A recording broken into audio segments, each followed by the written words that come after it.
que eu Essa faço? câmera está um pouco baixa. Hã? Não? Nossa, tá. Tá Dando assim? pra ver? Aqui não. Agora não. Aqui tem um Ah, deleite. tem, é. Agora não. Ah, tá. A gente pode dar um foco melhor no quadro, não?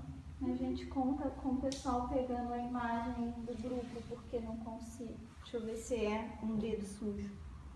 Pode ser. É, isso acontece Última vez comigo resolveu. direto. Ok, deixa eu ver como é que tá em casa. Aqui fica espelhado, né? É que a nossa qualidade não é muito boa. Aí se eu ligar outra lâmpada, eu tenho que desligar os ventiladores, que vai ligar os ventiladores. Ah, mas a Não, luz tá acho boa. que tá bom assim, Fernanda. A gente mandou a imagem do quadro.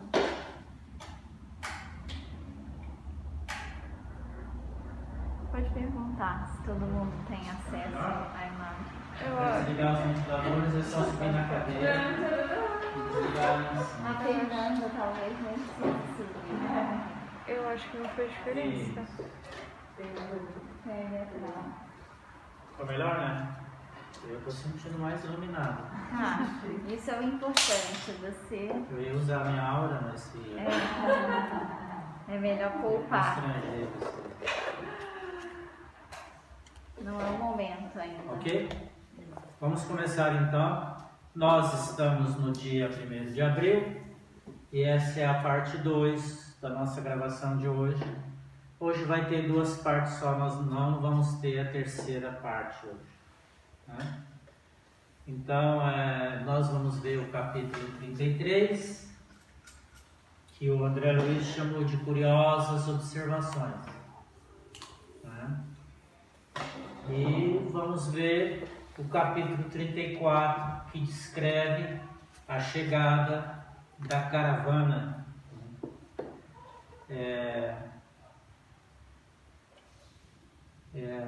Nós, na cidade de nosso lar, a cidade de nosso lar, vocês imaginem uma cidade toda murada, 1 milhão de habitantes, toda murada. Então, para você entrar na cidade, existem os portais, os portões, igual as cidades antigas, né? Na época dos feudos. Nosso lar é assim, porque ela está fincada dentro da região umbralina, do umbral. Então, ela está cercada por uma região de grande sofrimento. Ela está cercada por um purgatório. Então, dentro dessa cidade, ela é protegida. Como dizem os espíritos, o bem deve ser protegido. Tá? O bem deve ser protegido. Então, o que acontece? Periodicamente ou diariamente, saem dessas cidades as caravanas. Uma caravana mesmo. Né? Que sai pelos portões e vai nas regiões umbralinas. Nas regiões umbralinas, eles vão recolher as almas que estão prontas para ser atendidas. Nem sempre, como se diz, a alma precisa de um período, eu não vou chamar período de sofrimento, mas um período de arrependimento, de tomada de consciência. E na hora que ela pede ajuda para Deus, ela é recolhida, ela é tirada do umbral. Quem permanece no umbral são as almas recalcitrantes que perseveram no mal. Então, um dia vai chegar a hora delas serem socorridas também. Então, o que é uma caravana? São vários espíritos que se juntam, né? Lá na região 1940, quando esse livro foi escrito, essas caravanas usavam como veículo carroças, né, conduzidas por animais. Depois a gente vai ver. Então os espíritos são recolhidos e transportados até nosso lar. Então esse é o tema de hoje. É a atuação dos caravaneiros. Eles são chamados samaritanos, né, com referência à parábola do Cristo o bom samaritano que para na estrada para recolher a pessoa, atender a pessoa que tinha sido agredida, machucada. Então esse é o nosso tema de hoje, que a gente vai estudar.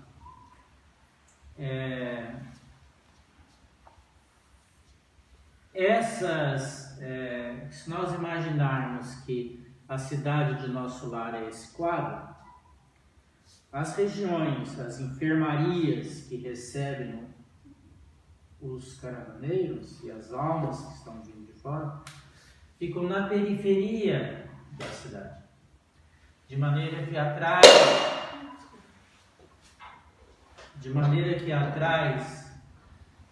atrás desses pavilhões, imagina um pavilhão aqui, tem uma região de campo, já tem a muralha. Então o André Luiz vai fazer uma caminhada dos pavilhões até as muralhas para receber os caravaneiros, ok? É isso que vai ser descrito, tá? Então eles vão receber os caravaneiros, ele sai de uma região que é um pavilhão de enfermaria, onde estão as almas, né? Nós já estudamos isso nos capítulos anteriores, né? E vai em direção aos portões, de noite, é em torno de meia-noite isso.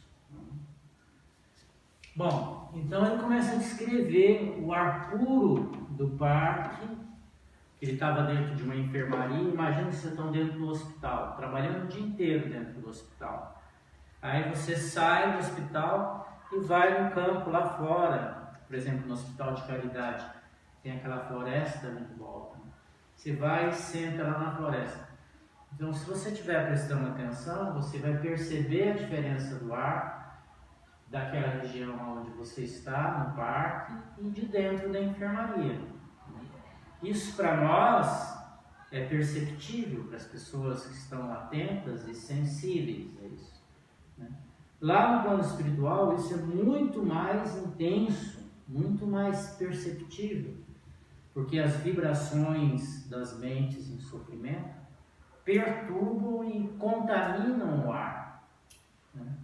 Então o André Luiz estava um pouco asfixiado dentro das camas.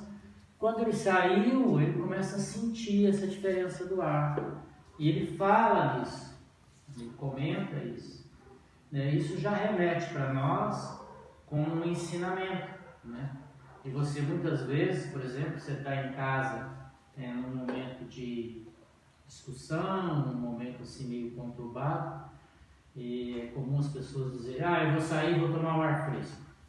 Isso é importante, então, você sair do ambiente de trabalho, muitas vezes, e, né, respirar ar fresco, respirar uma energia diferente, porque dentro da tua casa, nessa hora, as energias estão conturbadas.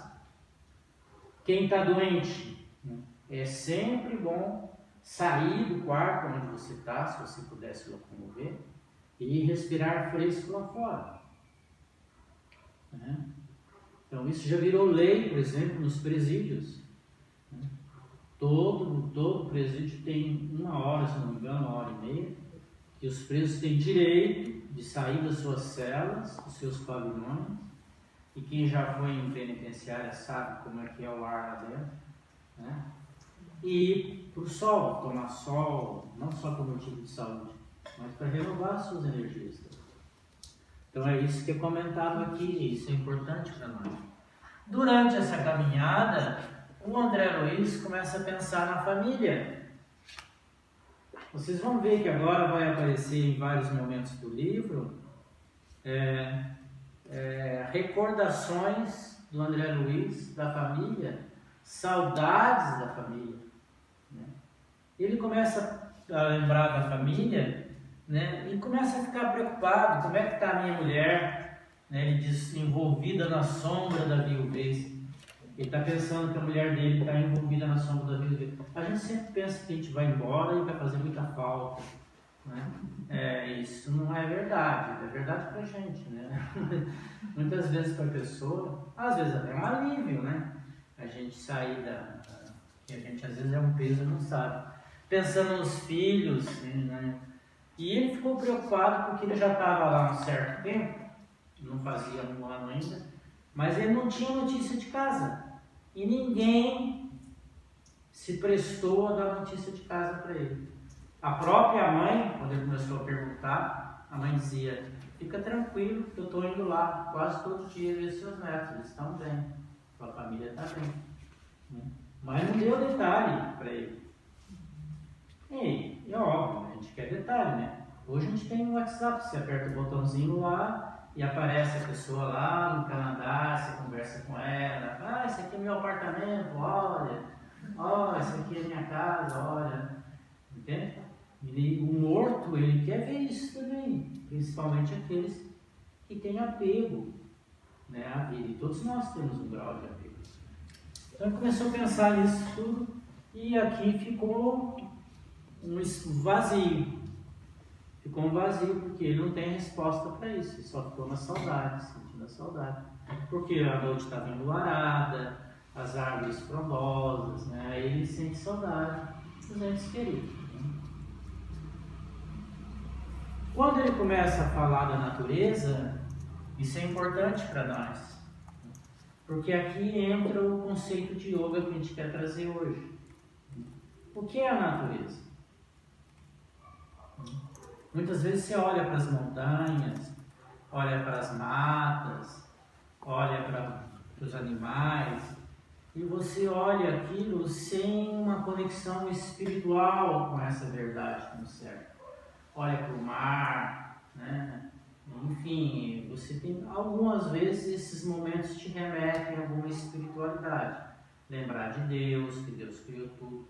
Mas se você for observar a natureza, a potência de vida, o esplendor de vida da natureza, né? Com um pouquinho de espiritualidade você se conecta com Deus. Então, André Luiz, aconteceu isso quando ele começou a respirar o ar puro, aquelas árvores frondosas, parecidas com carvalhos. Carvalho é uma árvore bem grande, bem robusta, como uma figueira.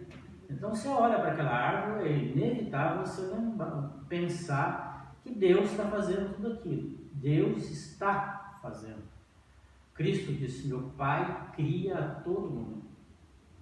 E o Pai trabalha até hoje na criação. Então Deus é uma expansão da criação, o universo está em expansão. Os cientistas agora, com esses telescópios e tudo mais, chegaram à conclusão que o universo está em expansão, em plena criação. O universo tem em torno de 15 bilhões de anos, segundo eles. Sei lá se tem mesmo. A Terra tem 4 bilhões de anos. Então, a natureza, a constante criação é uma coisa muito linda.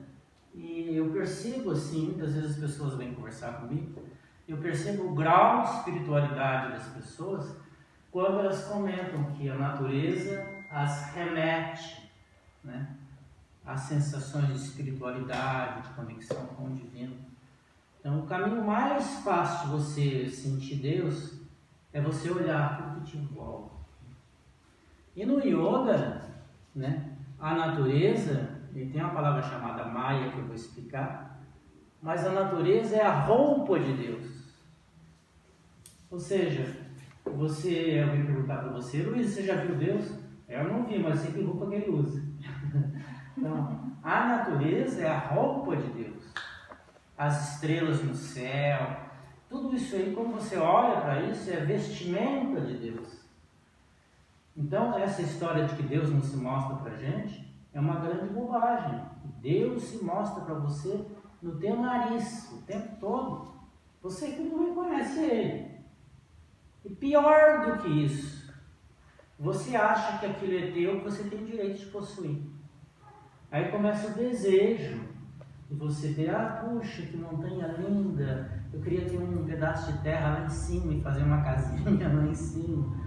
Eu queria comprar um terreno cheio de árvore para ser só meu. Aí começa esse sentido de posse, de você ter tudo que é natureza.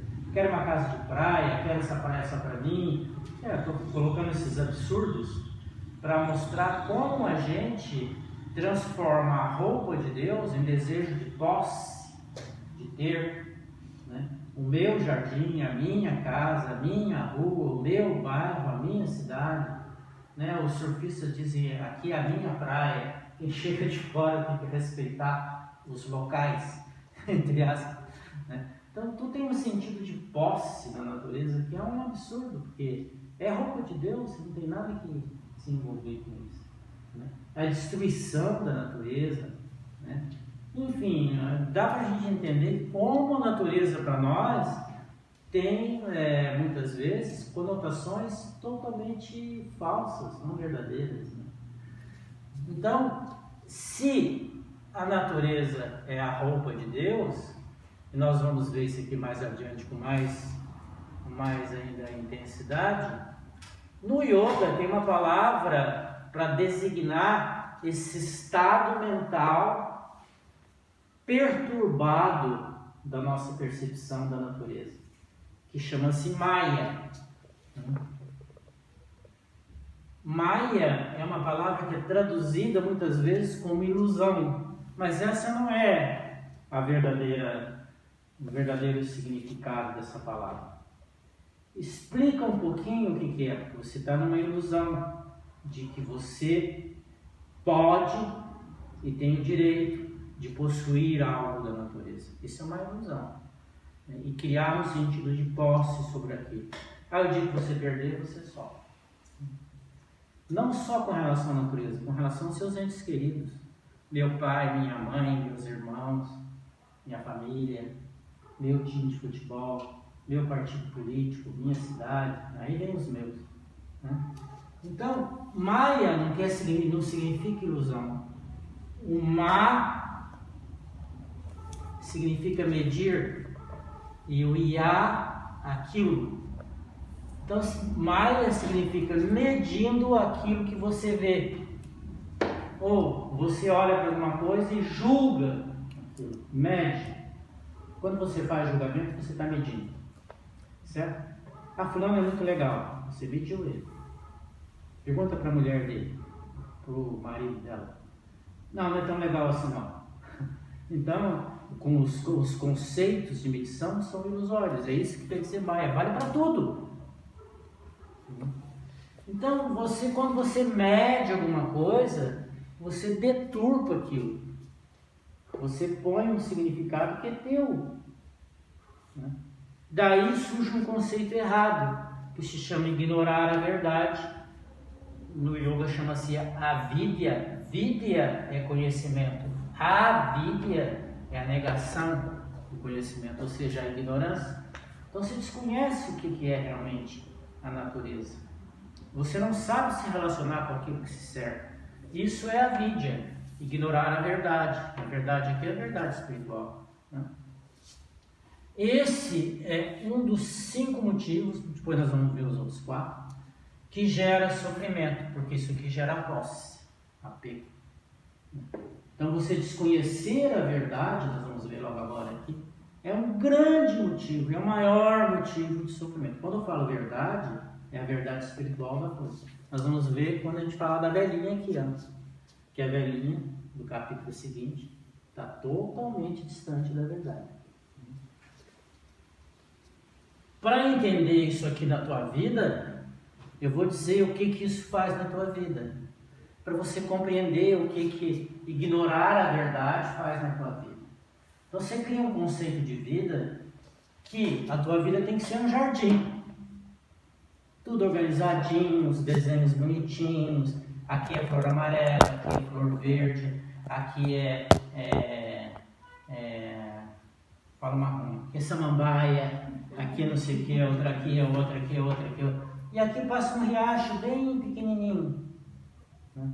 Só que um belo dia dá uma tempestade imensa e aquele riacho teu vira um rio de 4 metros, 5 metros, 6 metros de largura e arrasta o teu jardim todo. Então você que estava no controle do jardim, perdeu o controle. O controle era artificial. E todo mundo que chegar lá no jardim, chegou no jardim da Fernanda. Nossa, o que aconteceu aqui? Destruíram o teu jardim.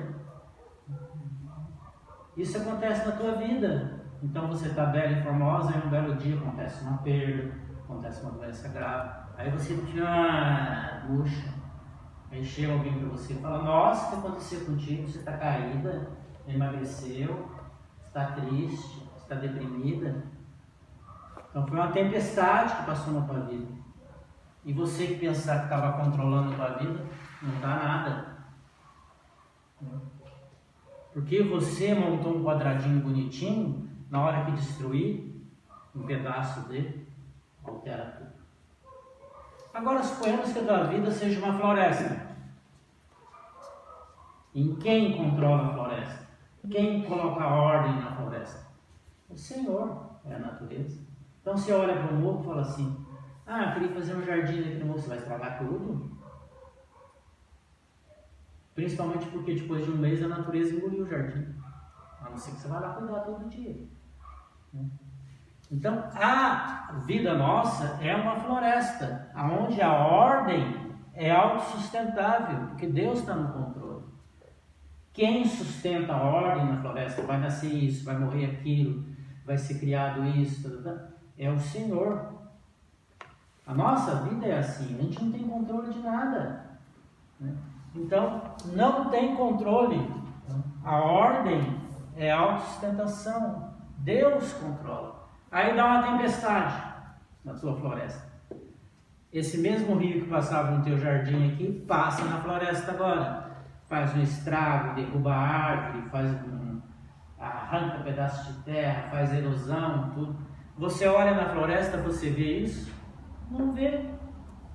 Não vai ver. Porque está cheio de árvores frondosas, os passarinhos estão cantando, os animais estão... E mais um pouquinho, você volta ali dali um mês, está tudo reconstruído. Cresceu o capim, cresceu o mato, cresceu a árvore onde iludiu. Aquele corpo ficou um pouquinho mais largo, mas está incorporado na natureza da floresta. E a floresta está bela do mesmo jeito. Então assim somos nós quando Deus está no controle da nossa vida. E nós estamos tentando sair daqui e vir para cá. Nós estamos aprendendo a colocar Deus na nossa vida. Que o André Luiz está aprendendo. André Luiz está nessa passagem aqui, Ele morava num jardim. Quando a gente for ver quem foi André Luiz, vai ser, ele era um cientista famoso, tinha família, morava numa casa chique, Ele foi recomendado 2 vezes para receber o Prêmio Nobel de Pesquisa. Foi Carlos Chagas. Então, ele estava tudo arrumadinho. Um belo dia apareceu uma doença e morreu.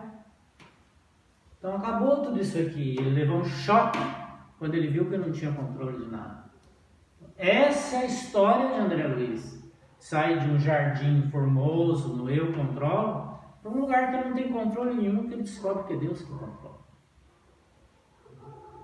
Então essa figura aqui mostra o que está acontecendo na vida dele e o que está acontecendo na nossa vida. Deveria olhar para cá e perguntar, até que ponto eu sou controlador? Até que ponto eu permito que o Senhor administre a minha vida? Administre a minha família? Administre as coisas que acontecem comigo, o meu trabalho, tudo mais. Até que ponto eu permito, é o ego que faz isso, permite ao Senhor administrar a tua vida. Que antes de ser filho, de ser pai, de ser irmão, você é filho de Deus. Então, essa distância aqui é a causa do nosso sofrimento. No budismo, é considerada a primeira causa. São chamados 5 kleshas. Klesha em sânscrito são fatores de motivadores de sofrimento. O primeiro deles é a ignorância. Quem que você está ignorando? Deus. Deus. Você está ignorando Deus. Você criou uma imagem de Deus, um velhinho vestido de branco, sentado lá na nuvem, dando as suas ordens. Não é nada disso. Deus te cerca de todos os lados. Paulo de Tarso diz que a gente está mergulhado em Deus. Qual que é a expressão bonita? Estamos mergulhados em Deus. Que coisa mais linda. Se você colocar isso em prática na tua vida, você está na Conselheiro Mafra comprando uma calça jeans, mas você está mergulhado em Deus. Você está fazendo a meditação, você está mergulhado em Deus. Você olha para um companheiro teu que cruza o teu caminho, que você nunca falou com ele, Deus está nele. Então esse hábito de você se conectar com o divino, com tudo que te cerca, é vencer a ignorância.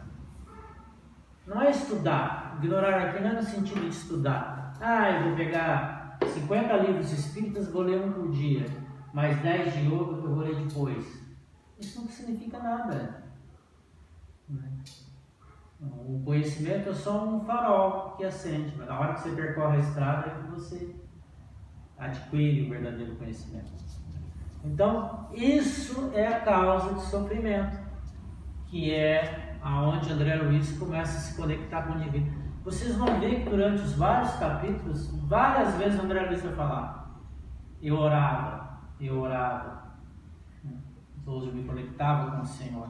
Então, esse livro, Nosso Lar, o objetivo dele não é mostrar o mundo espiritual para nós. Isso é a primeira coisa que a gente vê. Eu já li o Nosso Lar, o que você achou? Achei muito legal, o mundo espiritual. Não é mostrar Deus. E mostrar a distância que você está de Deus e o esforço que você tem que fazer para trazer Deus para dentro da tua vida. Esse é o objetivo do livro. Mostrar uma outra visão da vida. Então, esse é o objetivo do livro. De todas as obras que vão nesse sentido. Quando André Luiz estava lá na beira da muralha, apareceram 2 espíritos de azul com os cordões energéticos caindo dos braços, saindo da cabeça. O André Luiz olhou e arrepiou os cabelos e saiu correndo, né? Que achava que ele estava no mundo dos fantasmas, mas aquilo era um outro fantasma. Aí a Narcisa explicou para ele: não, são os encarnados. Então, quando você está vivo, né? Encarnado, melhor dizendo, vivo todo mundo está. Está encarnado, vai fazer uma viagem astral, lá o teu corpo astral é diferente. Por quê? Porque ele está ligado no corpo físico. Então essa ligação ao corpo físico, ela aparece no corpo astral como um cordão energético. E tem mais cordões, a gente não sabe de tudo ainda, né?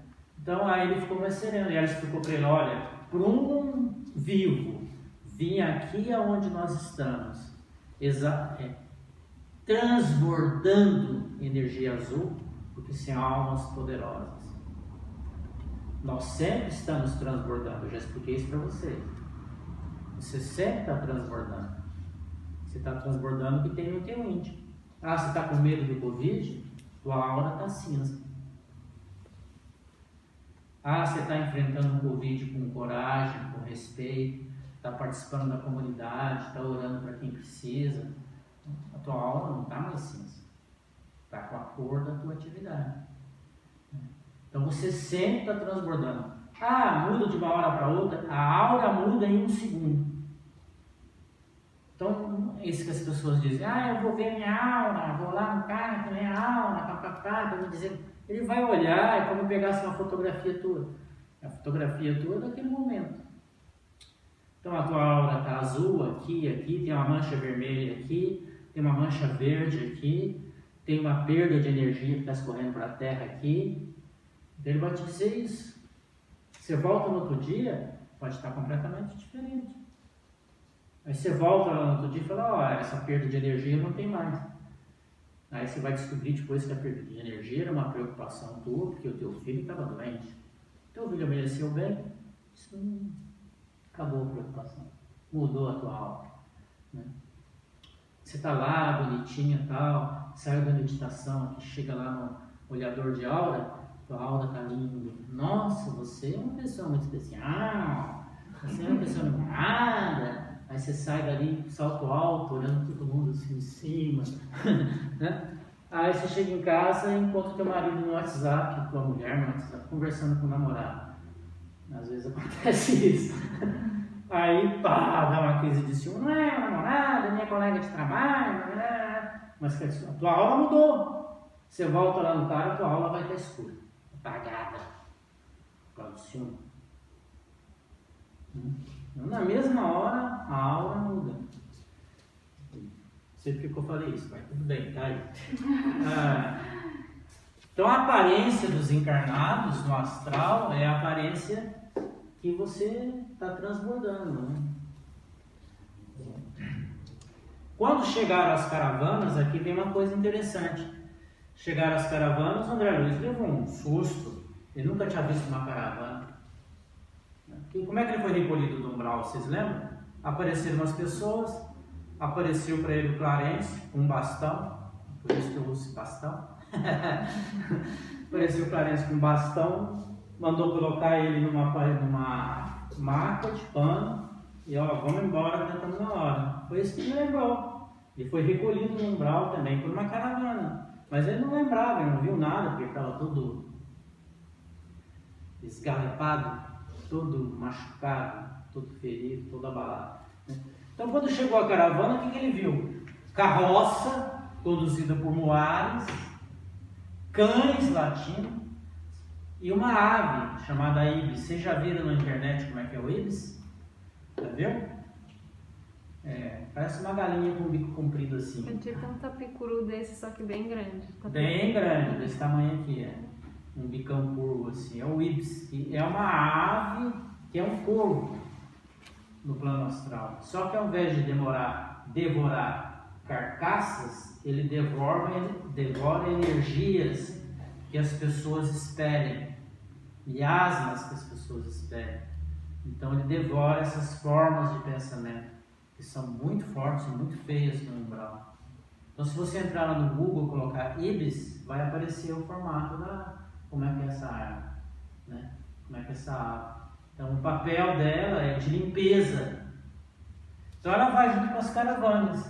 E dentro das carroças, quem que está? Os espíritos que foram socorridos, recolhidos, né? Okay? Então, essas caravanas trazem as almas recolhidas também. A caravana funciona assim, vocês podem imaginar a caravana aqui no nosso planetinha Terra como se fosse a ambulância do SAMU, saindo aí, pegando as pessoas, trazendo para o hospital, né? Então só que ao invés de levar um só, eles levam 10, 15, 20. Então esse pessoal chega, todo mundo machucado, triste, doente, e vai direto para as câmaras de regeneração, que são as enfermarias, né? Então ali eles são instalados, são tratados. O que se dá nas câmaras de regeneração? Nós já vimos aqui. O que se dá? Água energizada, sopa, passe, lembram? Remédios fluídicos, lembram disso? Então eles são tratados na enfermaria. Até quando? Até curar o corpo astral e poder sair da enfermaria. Alguma pergunta aí de casa? Fernanda? Não, só tem uma impressão. Muito bom. Então, legal, você vai ver quando chegar lá. Olha lá. Recém-chegados no umbral. Então, espera aí, eu tenho uma pergunta do outro. Então, vai. Bem no final ali ele fala sobre... porque o André Luiz se interessou pelos animais, né? Aí, não lembro quem que falou, foi a mocinha, como é o nome? Narcisa, né? Falou para ele que muitas informações sobre os animais podem ser recolhidas no Ministério do Esclarecimento. Sim. Onde se localizam parques de estudo e experimentação. Sim. Você poderia falar sobre isso? Não sei falar sobre isso. Desconheço o que é isso. Eu desconheço. Mas eu deduzo, estou fazendo especulação, que são áreas assim... Eu vou dar uma notícia para vocês do que significa isso. Quando vocês eram crianças, não faz tanto tempo assim, para nós faz, né? Até esqueceu. Muito. Vocês lembram da tangerina Puncan? Sim. Na nossa época não tinha. Na nossa época a tangerina Puncan ela é feita de um cruzamento do limão, esse limão vermelho, com a tangerina. É um cruzamento, é uma planta, como é que chama isso? Híbrida. É feito, é um processo híbrido. Então ela foi criada, assim como hoje, por exemplo, tem a melancia sem semente, vocês sabem disso, né? Não sei se isso é bom. Melancia quadrada está quase sendo criada. Ah, já tem. Já tem. É só crescer ela dentro de caixa. Crescendo dentro de caixa. Fica quadrada? Fica. Que absurdo. Bom que não fez tudo. Bom, então essas experiências que são feitas aqui por nós, né? Como criar vacina, por exemplo, né, o processo de criar vacina, são feitas nesse ministério. Né? Eu imagino que lá nesse ministério, por exemplo, são preparados os cientistas que vão reencarnar na Terra. Eles fazem as experiências lá, a alma é preparada, ele vem para a Terra já com aquilo estruturado no campo. Qual é o campo? Qual é o corpo? Causal. Tá? Ele vem com esse conhecimento no corpo causal. Tá? E traz esse conhecimento, quando chega aqui na Terra, ele vai criar. Então, muitos desses cientistas, o Pasteur, que criou, enfim, que inventam, que inventou o microscópio, que inventou. Né? Então, tudo isso, muitas vezes, é preparado, as almas são preparadas ali, no Ministério do Esclarecimento. O cara que inventou computador, chip, essas coisas tem tudo lá no plano espiritual. Né? Então, eu entendo que é daí que vem, desse ministério que vem. Interessante, né? Mas eu deduzo que seja isso. Estou jogando para vocês como uma percepção minha. Quem descobrir primeiro conta depois. Manda uma telepatia. Ó, gente. Aqui no capítulo 34, então, o André Luiz vai atender os espíritos que chegam na caravana. Aí chega a gente de todo jeito. Quem trabalha com grupo mediúnico, que está me assistindo aí, é muito comum você estar na reunião mediúnica e receber um espírito que recém chegou trazido de uma caravana, em sofrimento. Aí tem história, tem a conversa com ele. Por que ele vai na reunião mediúnica? Por dois motivos. Primeiro, para receber a orientação que a gente vai dar. E segundo, porque estando incorporado num médium, ele sente de novo a energia física e ele é mais facilmente tratável com o médium. Então não é indispensável ele ser ajudado por um médium, mas ajuda, acelera o processo. Daí o papel do médium. Mas quem que leva ele lá na reunião? Os espíritos que estão amparando ele, os amparadores, os protetores. Né? Eles ficam lá também na reunião com eles. Ficam com ele ali, retiram. Às vezes ele fica na casa espírita, nas enfermarias. Porque a casa espírita é um pronto-socorro. Né? É uma excursão, uma espécie de excursão que eles fazem, né? Não entendi. Posso dizer que é uma espécie de excursão que eles fazem com esses espíritos quando eles vão. Seria aqui na Terra como se, por exemplo, você recebesse alguém, pegasse a ambulância, chega na UPA, aí o cara da UPA fala assim, não, ele precisa ser atendida na área do SOS Card. Okay. Aí você leva para um hospital maior para ser atendido lá. Entendeu? Bom, e no meio dessa história toda, o André Luiz foi amparar uma velhinha. E aí começou a história. Ele recebeu a velhinha e a velhinha, graças a Deus as minhas preces foram ouvidas. Ela rezava. Né? Graças a Deus me livrei dos demônios. Ela estava cercada de espíritos perseguindo ela. Né? Graças a Deus ela começa assim a louvar tudo isso. E ela desce da carroça onde ela estava, e o André Luiz começa a conversar com ela, porque ele é curioso, né? Vocês vão ver que o senso de pesquisa é muito forte nele, porque ele era um pesquisador. O Carlos Chagas foi um pesquisador. Aí, a senhora está há muito tempo no sofrimento, ele puxou conversa. Né? E puxou conversa e falou, nossa, estou muito tempo, porque eu faleci, ela começa a contar a história dela, ela faleceu em 1889. Porque ela tinha uma fazenda com escravos, e quando começou os burburinhos de libertação dos escravos, o escravo era a força motora da sociedade, né? Quando os escravos foram libertos, ela teve um infarto, quando a princesa Isabel libertou os escravos. E que tinha uns boatos, como tem hoje, né? Tudo tem boato. Lá tinha os boatos, os escravos iam sair, iam invadir as fazendas, iam matar todo mundo, porque a quantidade de escravos era muito grande. Estava você, a tua família, mais 4, 5 capatazes e 100 escravos na tua fazenda. Imagina se alguém chega e fala, agora vocês estão livres. O que eles podiam fazer? Então havia esse medo. E quando aconteceu isso, ela teve um infarto, né? Aí o André Luiz começou a perguntar para ela falando que ela tinha esses escravos, que ela tratava bem, tudo certo, mas de vez em quando morria alguém porque era muito chicoteado, que ela tinha aprendido que eles eram almas inferiores, que os padres tinham escravos, que o bispo tinha escravo, e que o padre que visitava lá perdoava tudo que ela fazia. Às vezes morria um escravo, o padre ia lá, dava uma bênção para ela se confessava, estava perdoada. Então ela tinha esses conceitos todos, né? Que é ignorância da verdade. Ela tinha um conceito que ela ignorava a verdade. O André Luiz começou a falar para ela, não, eles são nossos irmãos, não sei o que. Quem nossos irmãos, pelo amor de Deus? O padre disse que eles são tudo do inferno, né? São tudo Satanás. Então esses os conceitos que ela tinha. Isso em 1940. Quanto tempo ela ficou no umbral? 50 anos no umbral. E isso em que ela encomendou missa, pagou as missas. Né?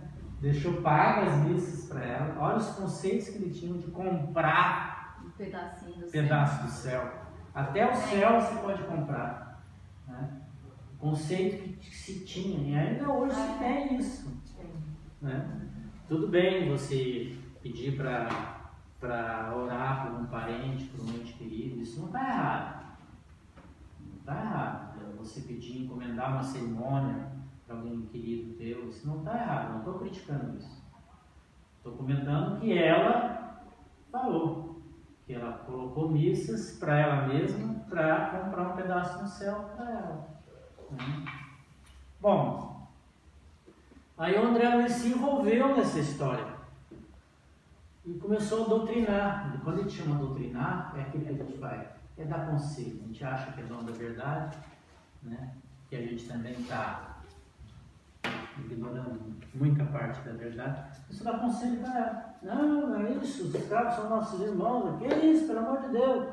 Aí começou uma discussão ali, a velhinha já se rebelou. Vocês pensam só porque a alma está no umbral, ela não tem energia? Tem muita energia.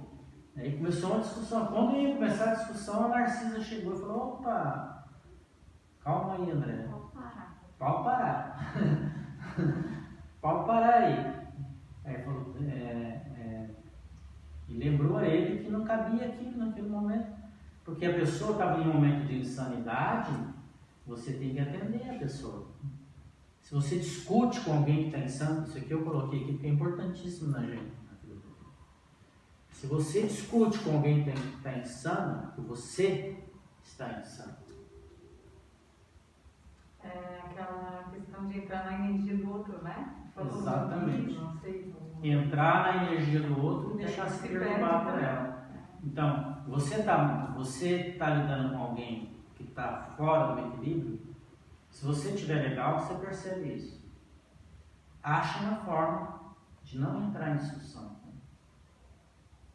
Ache uma forma. Tem 1000 formas de fazer isso. Ficar em silêncio, postergar o assunto. Até é saudável você inventar uma história. Olha, tem que cuidar do jardim, vou lá dar uma olhada. Depois a gente fala sobre isso. Mas, enfim, não entra na discussão. Não entra na discussão. Então, isso é muito importante. Isso te preserva da insanidade do outro. Porque se você entra na discussão, as vibrações de insanidade do outro vão para cima de ti. Você está no mesmo nível de energia. Você engole aquilo. E aí virou um problema na tua vida. E além de preservar-se, de alguma forma preserva a crise de insanidade do outro, que normalmente é alimentada por plateia. Quando não tem plateia, a crise passa mais rápido. Perfeito. A insanidade é porque é o fogo, né? Ele acende o fogo, você acende o teu fogo, é um fogo junto com o outro fogo. Então, se você entrar, você vai ainda agravar a insanidade dele, bem lembrado. E A a insanidade se alimenta de plateia. E a plateia é o oxigênio, né? Se não tem oxigênio, apaga Não o tem fogo. oxigênio, apaga o fogo. Então, esses dois capítulos são muito interessantes. Eu vou finalizar retomando aqui, por favor, vira a câmera para cá. Eu teria uma pergunta sobre a senhora. Tá bom. Não vira. Senão ia ficar. Bom, enfim, tá. Eu achava que a pessoa, para sair do umbral, ela já devia ter passado por uma mínima reforma íntima. Mas ela chegou totalmente fora da casinha, né? Saiu lá do umbral. Ainda acreditando nas mesmas velhas coisas. E como é que ela pôde sair de lá se ela nem arrependimento ela teve? Boa pergunta. Ninguém está desamparado. Tá? Então, suponhamos, a Fernandinha está no umbral. Isso não vai acontecer pela pessoa. A Fernandinha está lá no umbral, a Fernandinha está sendo olhada segundo por segundo. Então, quando imagina o fruto de uma árvore. Tá? Quando ele começa a ficar maduro, o lavrador consciente sabe que ele não está verde mais. Então, eu falei, eu posso pegar e vou deixar ele amadurecer. Ele vai dar uma melhorada. Então, no caso da banana, por exemplo. Então, o cara olha para a banana. Você sabe quando que a banana está boa para ser colhida? Quando ela perde os... Exatamente, quando ela deixa aquelas curvas da casca, Eu ela achava que ela arredonda. Ela foi meio quadradinha. Então, ela acumulou a água, ela não está quadrada, ela perde as arestas. Ela está redonda. Eu sei disso porque tem 50 bananeiras aqui atrás. Então, quando ela está redonda, você pode tirar o cacho. Se você cortar antes, Não amadurece mais. ela não amadurece. Ela apodrece verde. Tá? Já aconteceu de você comprar banana na feira, peguei a banana errada, ela foi para casa, apodreceu e não amadureceu. Eu comprei também. Né? Então a banana tem que estar no ponto. Então essa alegoria explica que hora que a alma tem que ser retirada do umbral. Porque quem está olhando sabe que chegou a hora. Conhece a história de vida. Geralmente é um ente querido. O André Luiz, por exemplo, estava sendo vigiado no umbral pelo Clarencio e pela mãe dele. Então quando ele chegou, como é que eles percebem isso? O que é estar ficando maduro, quase maduro? É começar a sentir tédio. Tédio é o grande sinal. Nós vamos ver quando a gente trocar de livro, no próximo livro do André Luiz, o primeiro capítulo deveria chamar-se O Tédio. E o André Luiz entra em tédio. Porque ele se sentiu distante da família dele. A família dele, vocês vão ver, pegou outro rumo, se libertou dele, incluiu dependência dele, da orfandade. Então isso deu tédio nele, claro. Importante. Então o tédio é um sinal de mudança. Se você não muda no tédio, você entra em depressão. O tédio precede a depressão se você não usá-lo para fazer a mudança que precisa ser feita. Que mudança que é? Você tem que descobrir. Eu não sei. Vai no psicólogo. Ou procura a ajuda de alguém para te dizer o que é. Mas tem que fazer a mudança. Por que eu falei isso? Porque você estava Porque é o momento da banana madura, né? Em que momento que a Jéssica fez a pergunta por que ela foi amparada, se ela não tinha... Então, as almas protetoras, ninguém está desamparado, percebem a hora que você está cansando do sofrimento, que você está pensando, tem momentos que você pensa em Deus, que você pede ajuda. Então, tudo isso está sendo vigiado. Então, todo mundo que está ali no umbral está sendo olhado. E ninguém desamparado. Confere? Hoje a vida é assim. O Google, por exemplo, sabe tudo que você gosta. E toda vez que você entra lá, ele vai te cadastrando. Jamais desamparado, né? Bom, As senhas do cartão de crédito, que coisa boa. Então eu pedi para voltar aqui, né? A Jéssica me interrompeu. Então, eu vou repetir isso aqui porque isso é muito importante. Isso aqui é uma das coisas que eu tenho refletido muito na minha vida. Eu queria terminar esse nosso encontro de hoje pedindo que você faça uma reflexão sobre até que ponto você está em busca de um jardim e até que ponto você deixa Deus administrar a tua vida e você ser uma floresta poderosa, cheia de vida, cheia de energia, e não um jardim chato, cheio de formigas, cheio de... todo dia você precisa ir lá jogar água, todo dia você precisa ir lá, né? Dá muito trabalho, né? Dá muito trabalho, senão você morre cuidando do jardim e passa um colega do lado, olha no teu jardim e fala, nossa, que porcaria, você não está cuidando direito, olha lá que o negócio está seco, que lá não se cortou, que lá você não podou. É um mundo que tem gente para criticar. Então, até que ponto você está aqui no jardim?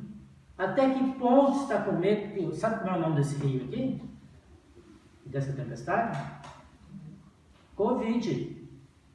Arrebentou com o jardim de todo mundo. Teu jardim está usando máscara? As flores estão usando máscara? Contenção do... Arrebentou com o jardim de todo mundo. Tem jardim que foi destruído inteiro e trouxe muito sofrimento. Então o Covid está sendo um momento de você refletir sobre até que ponto você pensa que está no controle. Está no controle de nada, o mundo mudou tudo. Quando que a gente ia imaginar que no Brasil não ia ter carnaval? Vocês pensam que vai ter carnaval ano que vem? Até futebol foi cancelado. Futebol foi cancelado. Olimpíada diz que vai ser sem torcida. Quando que se alguém chegasse para você e dissesse, imagina alguma coisa que vai fazer isso, você fala, olha, não está assim. E todo mundo vai estar vivo? Todo mundo vai estar vivo.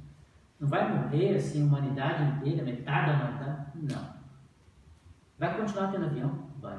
Pô, por que eles não vão na Olimpíada? Se você nunca iria imaginar, ia acontecer isso. Então esse rio aqui, que está destruindo os nossos jardins, aconteceu com todo mundo, de uma forma ou de outra, mais intenso, menos intenso. Tem gente que está sofrendo muito. Tem mães que perderam o filho e a nora. Olha que dor imensa isso. Então, esse rio aqui é o rio da vida. Então aqui está forçando a gente a deixar a ordem artificial da nossa vida e buscar Deus. Quando você começa a buscar Deus, você afrouxa as rédeas e deixa Deus administrar a tua floresta. Eu gostaria que você terminasse essa nossa exposição, você que está em casa, você que está aqui, você que está desencarnado, estou falando para todo mundo. Né? Permita Deus transformar você numa floresta maravilhosa, com árvores frondosas, com cores variadas. Permita Deus transformar você numa entidade cheia de força, cheia de vida, e você deixar de ser um jardim falso. Permita que Deus arrume a tua vida. Permita que Deus seja a figura mais importante na tua vida. Não teu namorado, teu marido, tua mulher. E o André Luiz já viu que isso aí não regulou nada.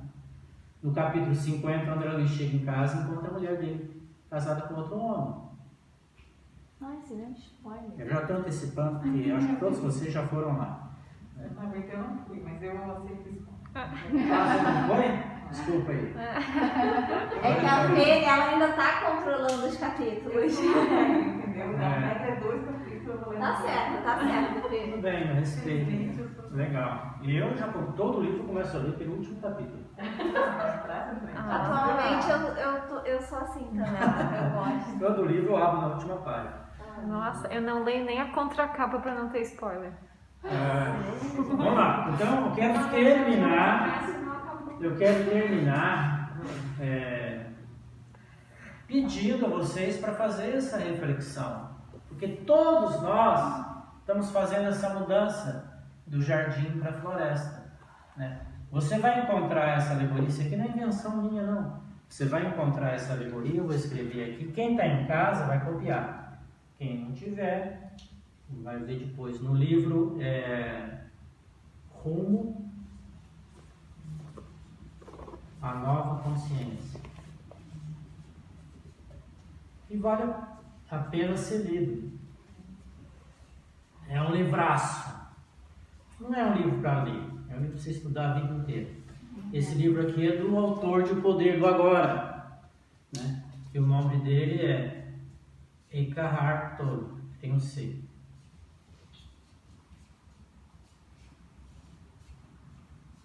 Que é um filósofo iluminado, gosto muito dele. Uma nova consciência. Então lá no último capítulo... Lá no plano astral. É? Já deve ter tido aula no plano astral e veio com uma bagagem. Esse cara aqui é muito interessante. Nesse livro ele conta a história da vida dele. Ele fez essa mudança aqui. Ele era professor na universidade em Londres, com uma carreira promissora. Aí ele teve uns problemas de saúde, teve uma parada espiritual e teve uma visão como é que devia ser a vida dele e largou tudo. Vendeu o que tinha que vender e foi para o Canadá. Chegou no Canadá, acabou o dinheiro dele. Ele estava escrevendo o livro Poder de Agora. Acabou o dinheiro dele. Aí na semana que o dinheiro dele ia acabar, ele falou, vou comprar um bilhete de loteria. Comprou um bilhete de loteria e ganhou. Acertou. Isso ele conta. Aí ele teve dinheiro para mais 15 dias de vida. Olha só. Olha só qual é o tema. Controle. Tá? Ela abandonou o controle. Aí nesses 15 dias foi editado o livro dele, O Poder do Agora. Né? E foi editado. Aí quem foi que leu O Poder do Agora? Aquela vocês já leram, mas quem leu O Poder do Livro? Foi aquela negra famosa, Oprah, né? a Oprah. A Oprah leu o livro dele e achou o livro dele um monumento, realmente é um monumento. E começou a falar, pronto. Nossa. Tem uma centena de palestras dele, Eckhart Tolle. Se você digitar Eckhart Tolle, tem uma... Eckhart. É junto, né? Esse nome para soletrar Eckhart. Eckhart Tolle. Que não é o nome dele original, porque esse nome aqui foi o nome de um grande mestre da Idade Média. É um pseudônimo. Eu acho que ele é a reencarnação desse cara. Bom, aqui vai longe. Mas quando a Oprah leu o livro dele, começou a falar, explodiu. Aí nunca mais preocupou. Então tem uma centena de vídeos na internet traduzidos para o português. Ele fala muito sobre silêncio. Tem o Poder do Silêncio. Tem o Poder do Silêncio. É dele também? É dele também. Tá? Poder do Silêncio. Então, é um livro fininho assim, ó. Um livro sobre silêncio tem que ser pequeno, né? Não, escrever um livro sobre Poder do Silêncio, nessa do silêncio. Pô. Tem 2 volumes, mas... Bastante tempo de silêncio. Então, essa imagem aqui é dele, menos o rio. Esse rio aqui é de minha autoria. Mas o resto da imagem aqui, da figura do Deus Floresta, muito diferente do Deus Jardim que você quer. Porque Deus não é o jardim, você quer o jardim é teu. Deus é a floresta. Então a próxima, eu sugiro a vocês, vou terminar agora. Já está na hora. Eu sugiro a vocês fazer uma caminhada na beira de uma floresta, ou até adentrar a floresta, que não é difícil, aqui tem as trilhas, para você sentir essa verdade, sentir a energia sustentável da floresta, que ela está sempre se regenerando, sempre se consumindo. E vai num desses jardins que nós temos aí, lastimos dizer, né, mal cuidados ainda. E tem uma outra coisa que é uma característica da floresta, que ela sofre menos com a enxurrada, porque ela, na verdade, ela está preparada, né? Ela tem diferentes espécies, ela está no clima dela, assim, digamos. Ela as espécies que estão ali, elas são dali, né? Sim. E quando a gente faz um jardim, muitas vezes a gente força até um habitat que não é o natural daquela espécie, né? E faz parte da vida da floresta, essas enxurradas, esse negócio faz parte da vida da floresta. Como deve fazer parte da vida da gente as perdas, né? Que agora, por exemplo, nós estamos chegando no setembro. Então nós estamos num processo de encolhimento, de contração, de perdas. Aí você começa a perder tudo. Você perde massa muscular, perde o dente, perde o cabelo, né? Vai tudo. Vocês também vão chegar lá, logo, vocês estão. Então esse processo todo é um processo de... Quando você começa a recolher, você entra na fase de espiritualidade. Você começa a refletir sobre tudo isso. Então, o movimento de contração, que às vezes a doença faz, por exemplo, te joga na cama, né? É um momento de reflexão, é muito rico, é a hora que a alma cresce. Você não vai crescer espiritualmente passeando no shopping, ou fazendo uma excursão de navio, 50 dias, engordando 5 quilos, comendo só doces e balas e... Lagosta. Fala. Vamos acabar agora, essa é a última pergunta. Me veio uma inspiração agora da gente usar como tema de meditação o ecossistema da nossa própria história. Que o ecossistema é o que equilibra a floresta, né? Sim. Então, se a gente coloca a nossa história como uma floresta, qual é esse ecossistema que a gente tem que reverenciar? É uma reflexão, né? É uma reflexão boa. É uma reflexão boa. O que acontece na nossa vida, agora eu vou acabar, é que tem tanta tempestade que chega uma hora que se cansa do jardim. Eu vou largar a mão desse jardim. Vou embora para outro lugar. Não quero mais brincar de fazer jardim. Então chega uma hora na vida que você cansa dessas coisas todas, né? E que isso numa fase da vida que no yoga chama-se sannyasi, que é o retirante, que você se retira do jardim e vai para a floresta. Lá na Índia isso era feito literalmente. O cara entregava a família dele, vendia os bens, no teu caso vendia bicicleta, tá? E a pé para o lugar. Vendia os tênis no brechó e se retiria para a floresta. Lá tinha, agora não tem mais, porque ainda as coisas mudaram, tudo moderno. Então, Achava uma caverna lá e ficava. Achava uma caverna lá e ficava. Então, tem alma que a vida toda é um retiro. O Chico Xavier é um retirante. Né? Muitas almas, a irmã Teresa de Calcutá, a irmã Dulce. No livro do Yogananda tem um cara, lembra? Eu acho que era uma semana ao máximo que ele ficava em cada lugar. Que ele ia, Não era? Ele saía para não criar aquele... Ele era um médico, se formou em medicina e ele ficava peregrinando, né? Uma semana era o máximo para ele não se apegar a nada. Para ele conseguir continuar na parte. Tem isso às vezes também. Não, então vamos lá. Não vamos julgar. Julgar é errado. Que seja bom. Terminamos? Sim. Tudo bem? Ok. Tudo bem? Então vamos lá, vamos fazer o nosso encerramento. Tchau, pessoal.